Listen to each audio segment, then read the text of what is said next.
A Clarksville neighborhood is flooded out for the second time this year. This is Caitlin Quisenberry went to find out what's being done to prevent more flooding. Woodstock never should have been built. They had to raise that in order to build it, and then that's where the water always wanted to go. Wednesday and Thursday last week, residents in Clarksville's Woodstock community watched as the basin in the center of the neighborhood started filling up. They say the city only initially provided one pump to mitigate flooding. Once it gets out of that basin, 1 inch is like 8 feet.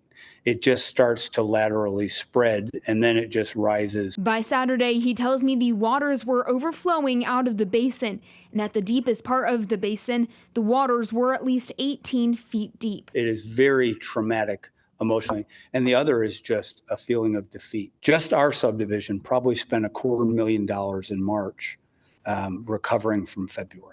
This is now the second time floodwaters have taken over the Woodstock neighborhood. The first time in February when the waters rose and then froze, and now flooding again. That very first one, 2009 or 10, they said something like, oh, well, that was a 10-year flood. We can't be blamed for that. Well, now you've had 15 more years to get it right, and they haven't. The councilperson for that area, Carrie Lovato, tells me the city is working with the street department to figure out how their, quote, current systems can better handle heavy rainfall. They put over 1,000 houses in there after the 2010 flood.